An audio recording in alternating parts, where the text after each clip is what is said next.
With the first pick. All right, welcome back to another episode of On the Clock. It is draft week, and we told you guys before that we want to go out with a bang this cycle, and by God, we are doing that. So joining me today, obviously, Conor Dorney, our scout in Arizona, but also we got a fantastic guest joining us today, Shooter Hunt, the VP of scouting over at Prep Baseball. And if you're not following Prep Baseball, you're making a mistake. So Shooter, welcome to the show. Glad to have you on, man. Thanks for having me on, guys. Big week. Absolutely. Huge week. Kind of ready for the cycle to be over. Obviously, you've been around the country for the past couple of months, getting looks at a lot of the high school guys for both this year and next year, and even in the future. But kind of introduce yourself. You know, you've had a baseball past. You were drafted twice in 05 and 08, and just everything that led you to today. Yeah, everything baseball, right? Since birth, wanted to play the sport. I love it. It really aligns well with life. There's failure, success, teamwork, so many great things. But obviously played at Tulane, was fortunate enough to be drafted out of there, went back and coached at Tulane, and then kind of got into the prep baseball side of things, and was blessed enough to have Sean Duncan trust me to travel the country and get to watch baseball, which honestly, I talk to so many people now, like, I love my job, so it's great to go out to the field and enjoy it. And I'm excited actually for draft week because the experience that I had and just understanding kind of the culminating aspect, not just for the player, but his family, like father-son stuff. It's just great stuff to hear your name called and then know that you're a professional baseball player. Yeah, absolutely. And like, this is something I wanted to definitely touch on later on, but since you brought it up, like the connections and being able to hear your name called. Obviously, again, drafted twice. And I would say from 08 to now, the scene has changed drastically in terms of how recruiting goes, in terms of how the draft process goes. Do you mind talking about some like the differences between then and now, and kind of how like some of these guys are going to be in a different world, essentially, from what it was 20 years ago? Well, it is way different. I mean, we're whether or not you believe it, like we are in a renaissance of player development. So like that in itself, the knowledge of the players, which is beyond me, right? All the scouting stuff that we do, I put out. I'm just not as gifted as a lot of these players are with their metrics and what they're able to do and their pitch shapes and the hitters understanding launch angles and how far a ball should go. That type of stuff, that's just one level of it. But from the draft standpoint, I think the players are way more ready to play right now. I know we have the ARB stuff coming up. I'm such a player guy. I want the players to get paid at all times from that standpoint. But whether it's the facilities, the lessons, the privatized stuff on that side of things, the travel ball aspect of stuff, just how good the pitching is. So these hitters are really ready. You're seeing it with Connor Griffin right now, right? For a 19-year-old to step in and do what he's been able to do.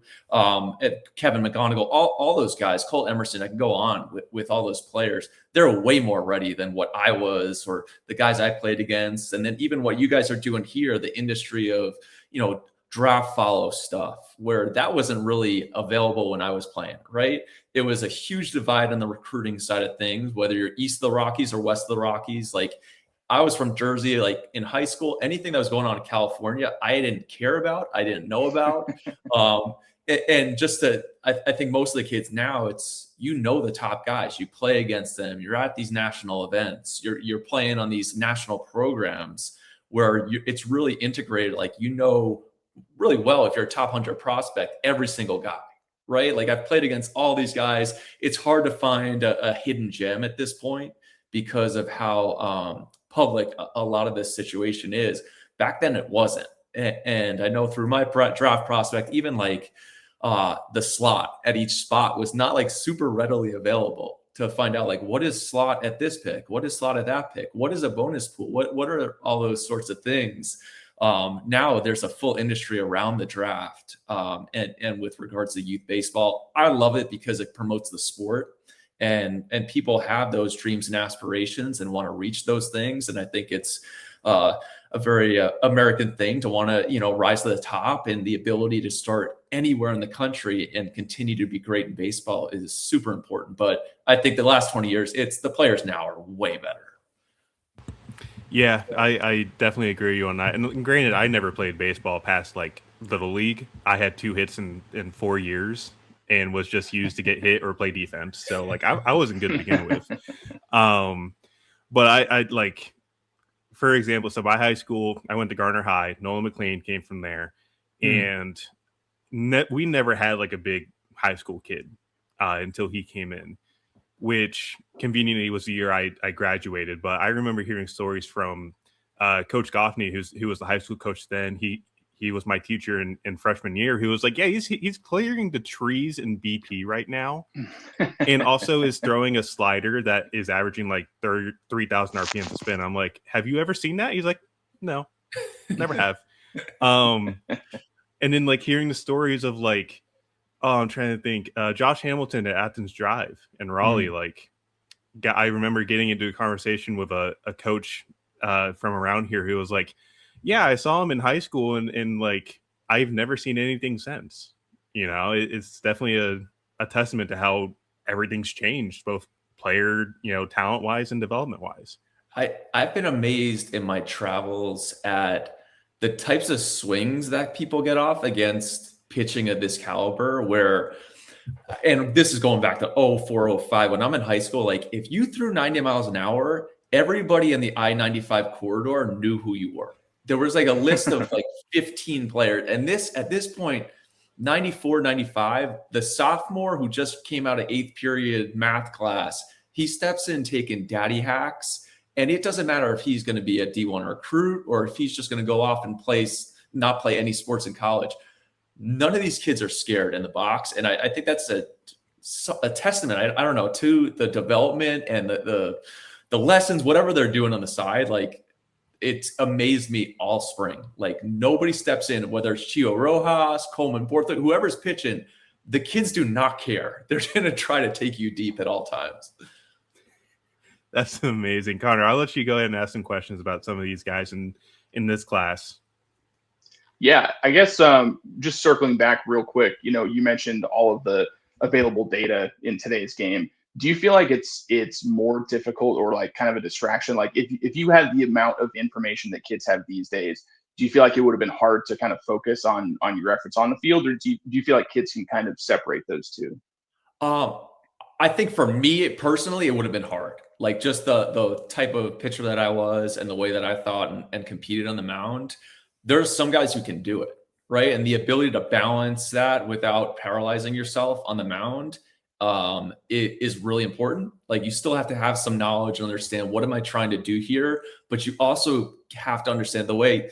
And even when I look at our own data, it's like, this is my induced vert, right? Does not give you a golden gift to get swings and misses. The hitter is going to adjust and be able to do something. So you can't just say, oh, if I throw it like this, that should be a whiff.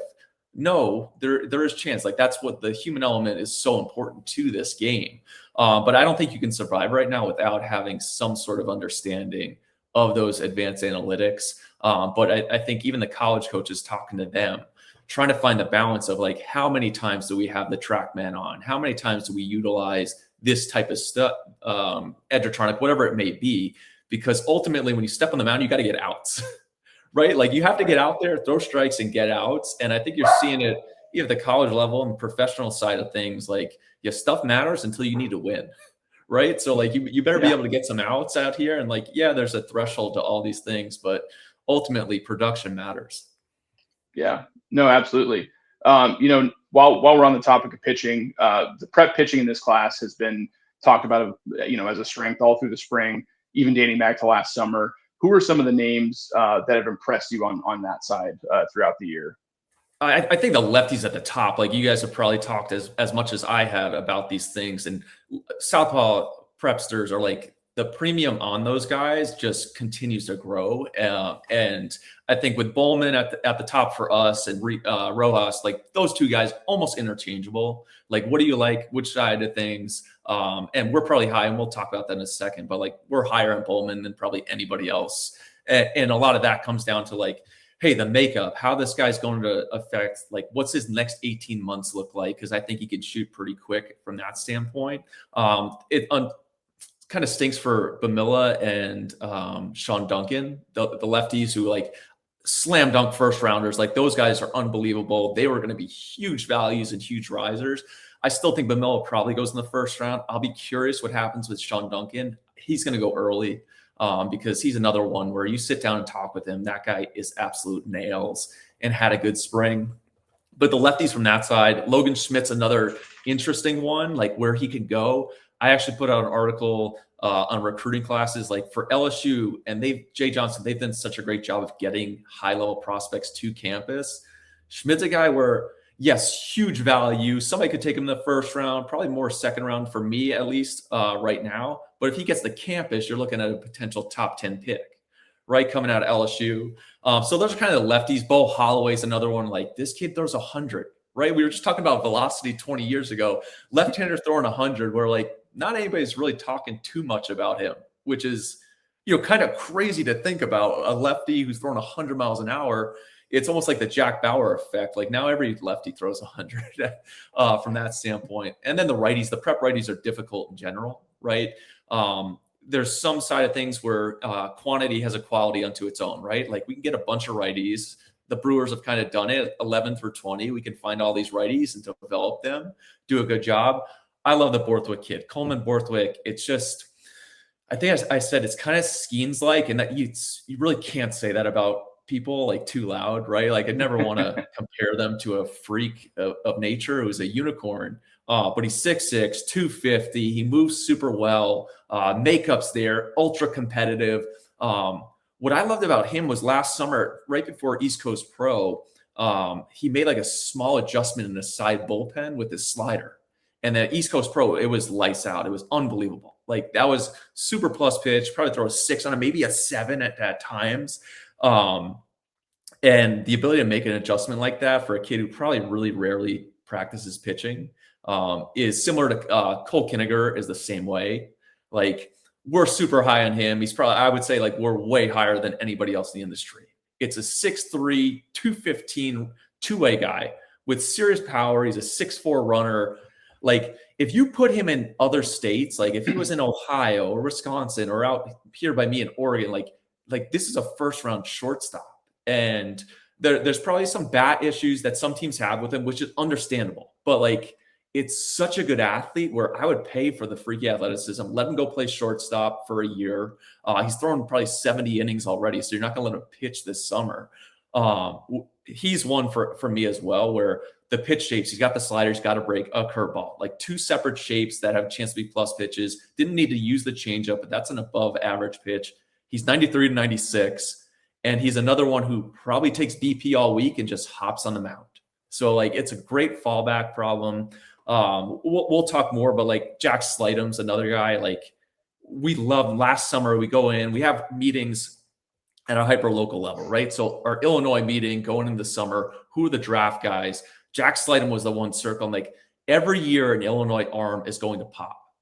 Who moves really well? Who's super athletic? Jack Slightom, Cincinnati's doing a great job of identifying talent. Let's bet on this kid. Let's move. I think if he wasn't in the top 100 for us going in the summer, he's probably top 150. It was like a huge initiative. And then he's continued to blow. He's a potential top 40 pick. I still like Matt Ponatoski. Like probably people are shied away from him at this point. Another East Coast Pro was lights out. Football, how does that come into play? I think he can really spin the baseball. So I think he's got a chance to make some jumps. That's a long-winded lot of names to throw at you guys right there. So if you want to hop in, but I could go all day on the prep righties because I was one, so I have a soft spot for them. But I also understand it is a difficult crew to really invest in early. Yeah, absolutely. And like you mentioned Slightom, like I remember seeing, like you mentioned, top 150 on your board like last summer. And at first I was like, okay, I'll have to look at this kid and kind of like go from there. Because immediately, like, part of scouting is like cross-checking with other boards, see where guys have him. Like you mentioned, like you're higher on Koeninger than some of like us and some other people. But I started looking at it, I was like, okay, this kid can move pretty well. Like you'd mentioned, like athletic, check mark, perfect. And he comes out, he's been 4 to 6 or been up to 97 this spring, and is like has the release trace to make everything work, has a good breaking ball. I think we've had him up, I think we put him at like 70 something on our last board update, and it's going to be higher this week when we re-release. So, that I think that's a testament obviously to what you've been able to see and your eye for talent, shooter. So got to give you props on that one. Oh, it's not just me. I stand on the shoulders of much better scouts within our industry. Because I didn't even say Blake Bryant was another one. Loved everything that he brought. Ian Smith did such a great job. Hudson Graham down in Georgia. Hey, we got to watch this guy. It's really good. It's really good. And then they make the jumps, and that's kind of what you see from the prep righty, right? Those guys in that last year who really started to elevate, because most of the teams, you're 3 years away from this guy really doing something. So what can he be? And Blake Bryant's another one where he might go in the first round. Yeah, absolutely. And shout out to Smitty, by the way. Love that man. I worked with him, and I'm glad he's doing big things for you guys down in Georgia. He's the goods. Yeah.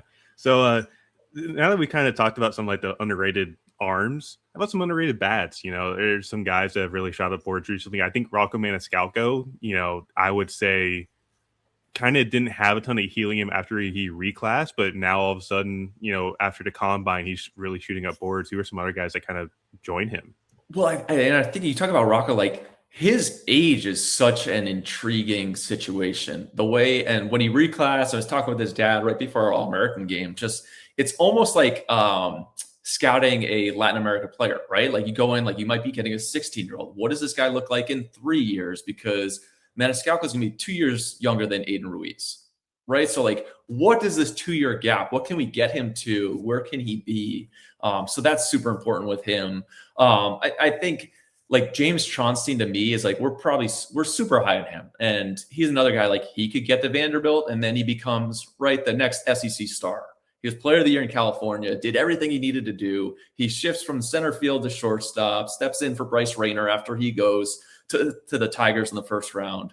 And if he's a left-handed hitter, you're probably looking is this Slade Caldwell? Who is this guy? And you look at Slater DeBrun last year, all these undersized players who can impact the baseball. He can run. He's going to be athletically metrics are going to be, kind of off the chart. And he goes to the school that produces a lot of big leaguers, So we're probably high on him. He's a right-handed hitter. We'll see what happens throughout from Tronstein. I talked about Koeninger again, from the shortstop side of things, right? If you took away him pitching, 6'3", hits the ball really hard. Now there's some swing and miss. What's his pitch recognition like? But he's a high school hitter. We'll see what happens there. I was talking to somebody recently saying there's some swing and miss. Does he recognize pitches? I'm Giancarlo Stanton takes a lot of weird swings, but ultimately he makes contact. It goes a long way. This kid can do it and play shortstop. So I look at him. Elliot Lassell, who's a Canadian player, is at our Super 60. He's committed to Yale, right? What does this become? And if you look, I'm sure you guys are clued into the draft. The bat to ball ability is super important right now, especially for a lot of teams. We'll develop that power. We'll let this kid get to. Lassell's got that. He can play shortstop really well. High makeup kid, high IQ, left-handed hitter. Obviously, I think Dylan Bowen coming out of Indiana. And I would say somewhat in the industry and with teams Bowen's old for the class. And I think there is a little bit more push away from the dependence on this kid's not 17 at draft. We got to steer clear, right? Oh, he turned 19. Well, we have a better balance. And I think, again, talking back to what we said at the beginning of the show, the talent level is so high on the circuit where you get enough looks where, yes, there's some balance here. I love Dylan Bowen. I think he's a hard-nosed kid. I'm sure teams sat down with him and were yeah, this guy's rocks. Just love what he's about. So I think those three are probably at the top. Taj Marchand, we've been super high on him for a while. I think he's done well for himself. So it's some of the, I guess, sleeper names we've kind of had up there. Cole Prozac, right? We kind of went in. Now it's kind of assumed. He's super interesting too because the bat's there. I was blown away in my look. And honestly, at South Walton, the tournament, saw him by mistake. Right, we're going there to see South Walton, IMG, and all the Florida teams. And I'm oh, Mag Heights is going to be here. That's great. I get to see the Pratt kid. And then after like the second game, like, yo, this guy kind of rakes. He looks like a young Jim Tomei. Like he's getting crazy stretch from the left side. He's on time. He's facing really good arms, and then there's power there.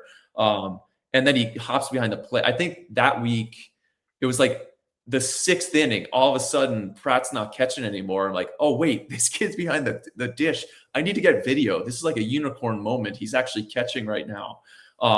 And I think a little too much emphasis on the positionality of things with him. Like ultimately, you're taking him. You want that bat to be like an impact situation. You don't really care where he's playing. So those are kind of the, I guess, underrated, sleep, whatever you want to be, helium type guys. I dig it because those are guys I'm also in on. And, you brought up LaSalle's as well. Sean Duncan also, these Canadian kids who I would say there's definitely a surge with these Canadian kids in the recent classes where, you look at it, they face, I would say, tougher competition because they're actually facing minor league arms and hitters as well. How do you feel about the Canadian scene coming into the next couple of years? And do you think this is going to start blowing up more than it has in the past, 10, 15 years? Yeah, I mean, I think Baseball Canada does such a great job. You're seeing a lot of sports. I mean, shoot, in basketball right now, Canada is giving USA a run for its money. Like when Canada rolls in there, it's not a cupcake from the hoop side of things. And then always you've always looked for left-handed hitters, right? The hockey aspect of things. You find those left-handed hitters. They're producing these big arms. I don't think these will be the last of them. They've got some good 27s that I'm sure you guys are locked in on from the pitching side of things. But even in this, it's not just those guys. Easton Couture, I thought, had a great spring. Last summer, I was like, this guy looks great. And then there was some swing and miss. Okay, is it going to get there? I thought he had a great spring, positioned himself well. Robert Romiti can really swing it. I don't know what his position's going to be, but that's a professional bat. Somebody's going to take him, and he'll have a chance to really hit. They'll find a spot for him. So those guys are definitely there. There's kid Mikey Batiste in the 28 class right now, switch hitter. He's just massive. It's honestly you look at him is that Frank Thomas, but a switch hitter from Canada? That's just how big he is. So I think Canada is going to have a lot to say about the next few years. Which they kind of always have. There's always been at least that one, but maybe the depth is getting a little bit better coming out of the country. Yeah, absolutely agree with you on that. And then there's some other regions as well. Obviously, cold weather arms, Northeast, you were that essentially. But I think teams are starting to really figure out, especially after the Mike Trout debacle, as much as it was 17 years ago at this point. That the Northeast has a lot of talent. And I think that's one of the other regions that really kind of stands out on its own, where all these guys are understanding that talent is everywhere. Without a doubt. I mean, I think Pennsylvania's 27 class is outstanding. And there's a lot of depth that's going to be coming from PA. From that standpoint, 28, 29, I think New England will be fun to follow. There'll be some really good ones coming out of there. The Midwest is always and I talked about it a little earlier, Illinois, we're identifying arms in Illinois. Somebody every year. It is going to be somebody with a big premium arm every year coming out of Illinois. Obviously, Wisconsin, it's no longer a sleeper, right? You're looking for big prospects coming out of Wisconsin at all times. The PNW has been great to me for years now. I think it's going to slow down for a little bit for the next few years. Kind of a bummer that Dax Whitney is going to be on the shelf next year for the Beavs, unfortunately. But everywhere, those cold weather states. And I think what the pro teams are seeing, I always look at it especially in those cold weather, it's almost 18-month gap. A New England kid versus Texas, Southern California versus Florida, it's 18 months difference. Same class. You kind of evaluate them a little bit differently because they'll be able to catch up. They just need time. They don't have the same amount of reps, experience. Now, the facilities are doing a great job of catching them up, especially the pitching wise, right? You can hop on a TrackMan, you can get stuff done. There's great facilities throughout all these cold weather states, whether it's Cressy, whether it's Driveline, whatever it may be. They're doing a great job. But I think those are awesome spots to start, especially Pennsylvania. And you're seeing it throughout all the big leaguers. You're going to see big arms popping up from Pennsylvania. And what's cool about that state in general is all the kids are not situated at single schools, right? If you go to Southern California, the Trinity League, you kind of know which spots, and 1 through 9 in those lineups, we can pick it apart. In Pennsylvania, it's like each individual school may have this one player. And like you got to go to all sorts of different spots, and they play for their hometown team, and it's outstanding. It's good Americana type stuff, right? Like I'm playing for my town here, or Mount Lebanon, or whatever it may be. But yeah, without a doubt, Pennsylvania, keep an eye on them coming up. About to say Trent Lutz, Cole Koon. Those are 2 off the top of my head dome that I know are going to be really good. I'm sure there's more. I'm so sure there's more. Wanted to ask you about the top high school prospect in this class for you, because obviously, Grady Emerson gets a lot of the buzz these days now, and deservedly so. He's definitely a very, very good bat. But I know you guys have been on Jacob Lombard a lot and have been very high on him compared to some of the other people in the industry, including us, admittedly, when you look at just where his position is in the top 10 of draft boards. So I'll let you take the floor here. I'm very, intrigued to learn. This is for me, I want to learn some more stuff as well. So the floor is yours to talk about Lombard.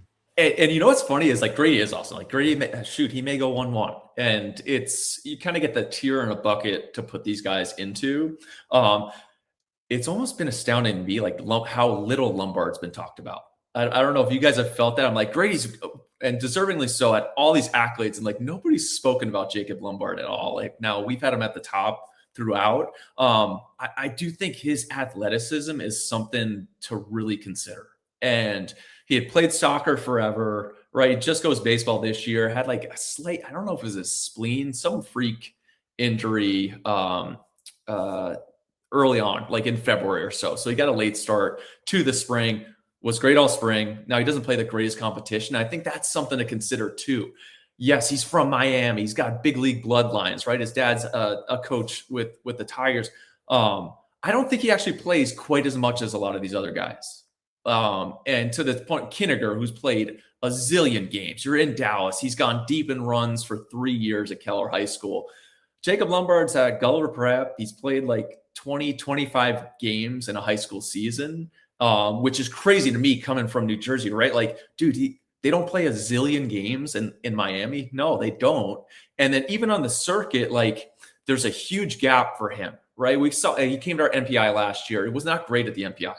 From there, did much better, but he almost had a 6-week gap.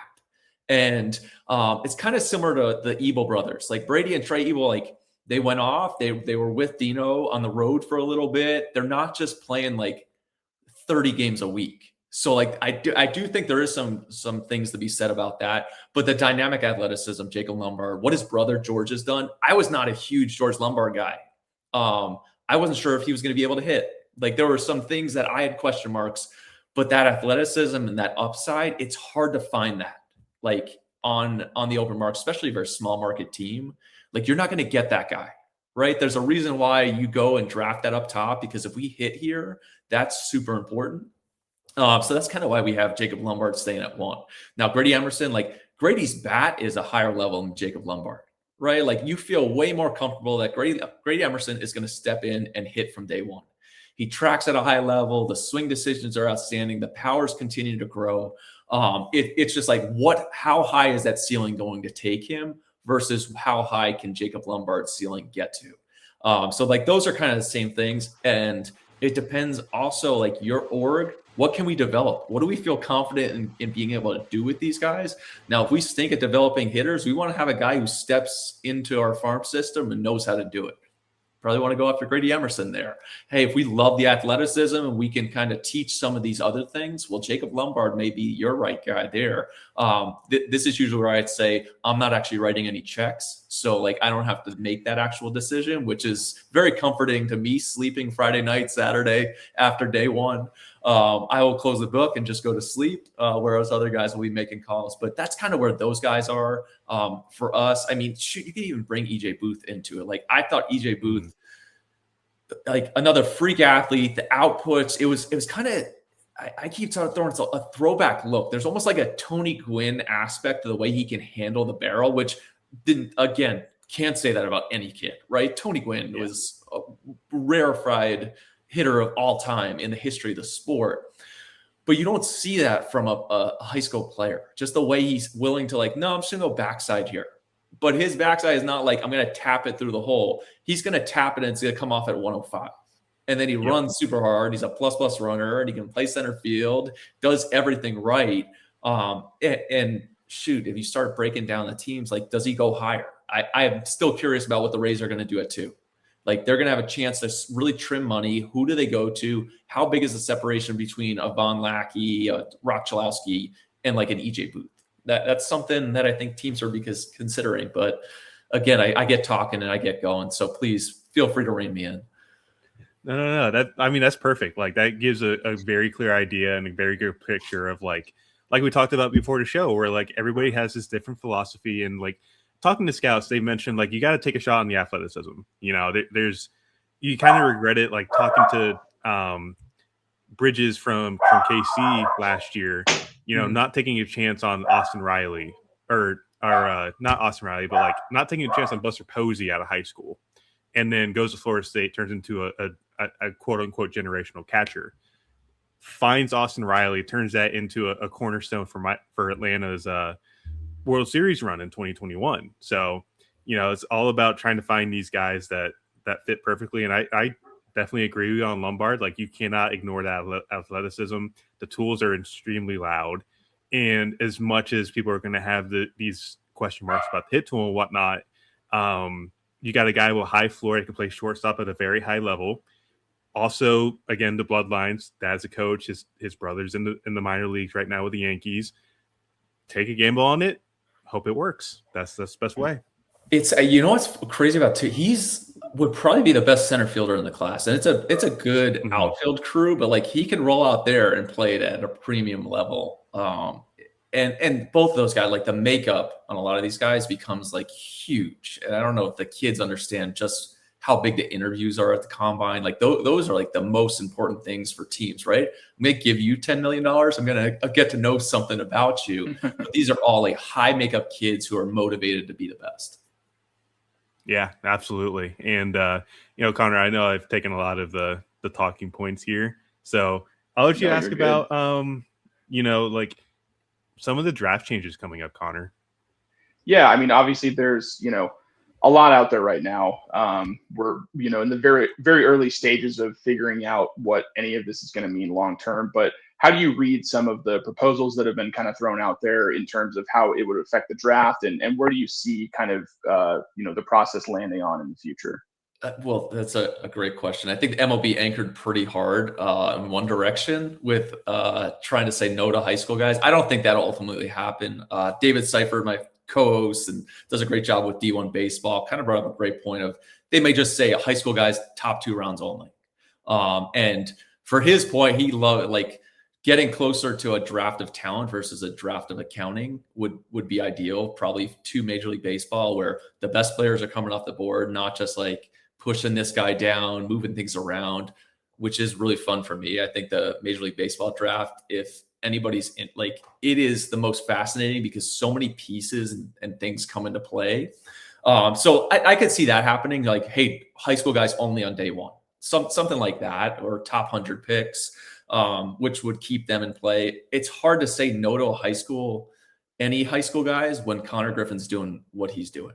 Right? Like, we're going to have like this generational talent just shoot up as a teenager. We just talked about the player development from the high school side, how good players are. Now we're going to close the door, which honestly, I'm a huge college baseball fan. So like, that would be sweet from that standpoint. So we'll see what happens from there. I will say, like, when the players are going with the teams to arbitration, like, the draft is the lowest man on the totem pole. Like, there's no representative for the amateur player. Then you're sifting in, like, the high school kid is at the lowest of low ends, because the players who are there right now are going to get paid first, and deservingly so. So I think that's something to watch. You've seen the trend, and it was this year especially, like the reclass aspect in both directions. You'll see that even more. The younger guys, Rocco hopping up, Grindlinger, we didn't even talk about, like he's moved up even later. Will Brick, all these guys moving classes. We'll see it in 28 coming to 27. Striker Pence, at Jordan Ayala, just I think there's 4 more on my board where I'm like, this is probably going to happen in September. So I wouldn't be surprised to see a lot of those guys that I have some notes on, and you're seeing 29s going to 28. So I think that's one of the big things to follow as well. Yeah, no, absolutely. Now, I mean, obviously, NIL being a part of the game now, how much have you seen that affect, the draft process in general for some of these prep kids? I think it gives you a better chance of getting to school, like where the teams or the schools can get closer to making it, hey, if I can get $1 million over 3 years, yeah, I'll go to campus. It's kind of a nice fallback. It's a good hedge. I'd assume most of the kids too have fairly good insurance plans. Like if you're at that level where like you can get some sort of insurance. I'm thinking like Dax Whitney like turned down a lot of money to go to Oregon State. Like I don't exactly know what that looks like, but I'm sure he made some sort of money. But especially when you're kind of like the tweener, and I look at the tweener as like, hey, this is a top 50 pick talent. At some point he comes off the board. I'm sure you guys do mock drafts. It makes mock drafts really hard because there's a certain point where like you're no longer in play. Like you're too good for us to put at 60, right? Like, hey, at pick 25, there's a lot of you that are coming off the board in a hurry. Like you no longer are there. So that's something with the NIL where how close can you get to making it reasonable for a kid to say, I'd love to go to school. Now, I'm a huge college proponent. Like I love watching college baseball. You're playing in the SEC, 10,000 fans, ACC. We're on ESPN all the time in the sport. It is booming. People are enjoying it. And I think it's only going to get better. So I'm sure as the schools continue to invest and try to catch up to the SEC with how much they're spending, kids will only want to go to school that much more. I agree with that. And like, especially looking at what could happen with college baseball next year, say, a lockout does happen and there's no baseball next year. Hey, ESPN can cover more college baseball games. And I think that's the perfect opportunity for the NCAA as a collective to boost their ratings, try and find a way to get more money into the NIL funds for schools. And I think as well, like mid-majors are vastly underrated as well. You look at like Coastal Carolina last year, I understand Southern Miss was 2 in barbecue in their regional, but they've been perennial contenders for the past 15 years. It's like there's so much talent just outside of what high school recruiting can do with the portal and everything. It's fantastic. And I think there's a huge opportunity for at least the next year for the league to grow as just exponentially at this point, if that makes sense. For sure. The continued investment in college baseball. I was reading something recently, like the College World Series is like after NCAA basketball is like the biggest revenue driver for NCAA. Like it's just like a huge deal. And you get to see all the TV data and like how much people are paying attention to college baseball. I think the drama is better because winning matters so much more on a daily basis in college baseball. And then you get late into the year and the fireworks from the coaching staffs, the players, like all the drama and the smack talk it's incredible. It really is. I love it. Yeah, I'm with you on that. And, we're kind of getting close to the end of the time here. I do have one last question I do want to ask you about. Obviously, we mentioned before the show, you've gone out and seen a ton of talent. 2027s we're overlapping classes essentially. I've only seen like 17U champs at USA, but you've seen a lot more. Who are some guys that really stood out to you so far? And like, how do you envision this class comparing to 2026 or even from some past classes? I would say a 27 is better than 26. It's probably more aligns with what we saw in 2025. It's premium athletes up the middle. There's a lot of shortstops, like really, really talented shortstops. I think you'll see something similar to 25, where like, let's say 7 to 9 go in the first round. That's kind of what I'm anticipating right now. So like a lot of that, you have the frontline arm, Connor Salerno, who's a lefty, he's done it and continues to do it. So like he's kind of, I won't say he's alone right now, but like we're still identifying left-handed arms, which they will happen. Like there are a few that seen throughout the summer that are definitely guys that I'm circle as I'm going on a trip to see that guy and this guy. But like even from the sleeper aspect, because Dylan Seward at the top, right? Switch hitter, it's 5-tool potential. Like he's so good that we'll start looking for things to not like. Like it's going to become, it happens to all the top guys, whether it's Bobby Wood Jr., it doesn't matter. You're going to have that come. I mean, shoot, Paul Skeens coming out LSU. Like, have you seen the fastball shape? There's some issues here.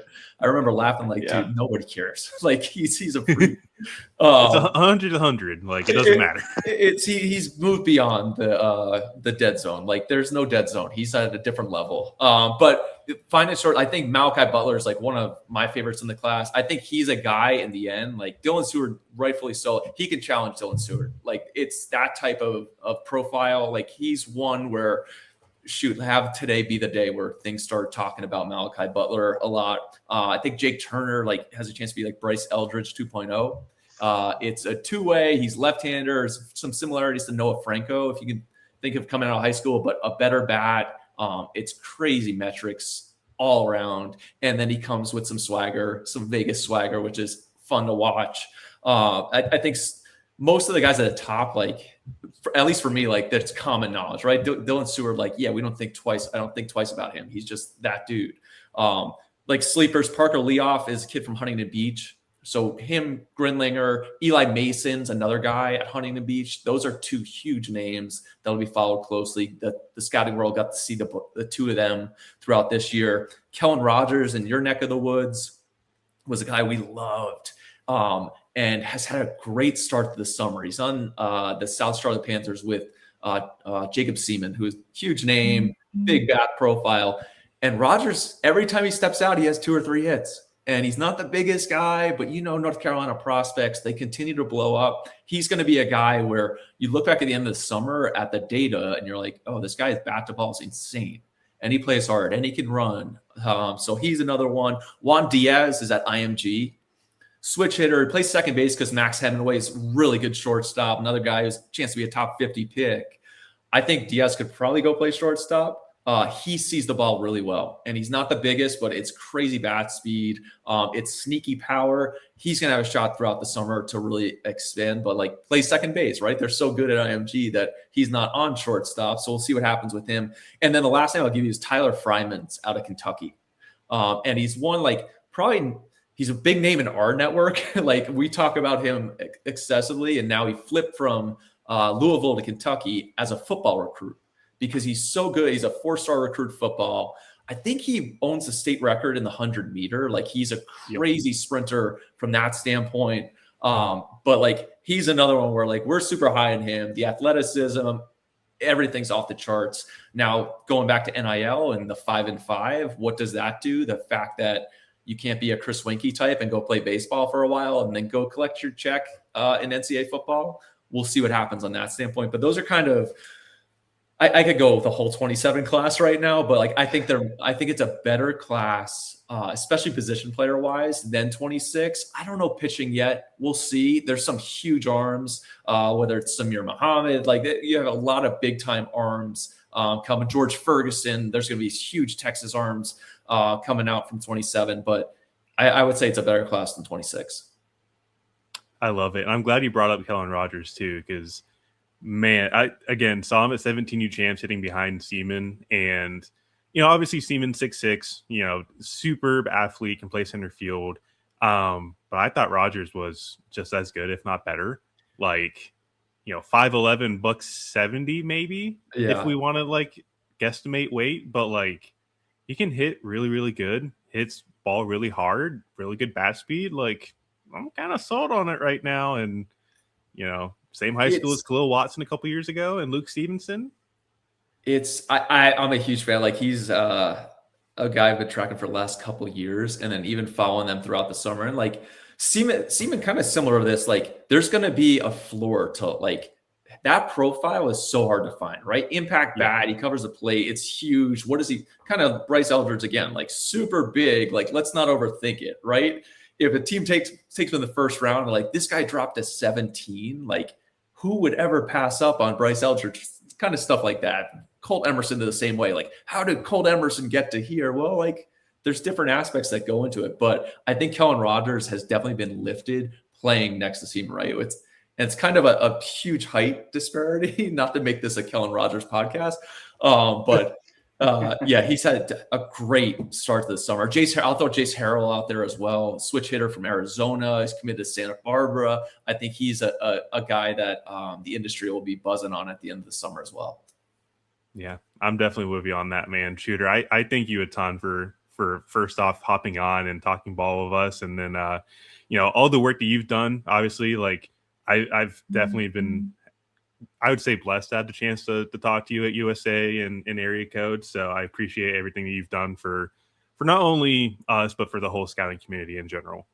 Well, it's fun. I appreciate you saying those nice things. I'm looking forward to sweating it out with you there in Cary and I guess another week as we turn the page. But thank you guys so much for having me on the show. And I hope I didn't talk too much. No, not at all, dude. This has been perfect. Yeah. So, but yeah, guys, if you haven't been following Shooter Hunt, please do so. You are missing out on a ton of quality content and a grade A dude. So please make sure you do that. And of course, I'll see you in about a week or two, Shooter. Well, hopefully we don't get stuck to the seats in the training complex. So we'll see what happens. Oh my gosh. It's going to be hot. You know what? It's like a free sauna. That's how I look at it. That is true. I've been working on the tan this summer already, and I think it's going to come out pretty well. So we'll see. Oh man! But thanks, guys. But yeah, thank you again, man. Again, shoot him a follow if you haven't already, and hopefully by this time in a couple weeks we'll be ready to flip the page and get ready for next year. So you guys have a good day. For Connor and Shooter, I'm Tyler Jennings. Thank you guys, and have a good one.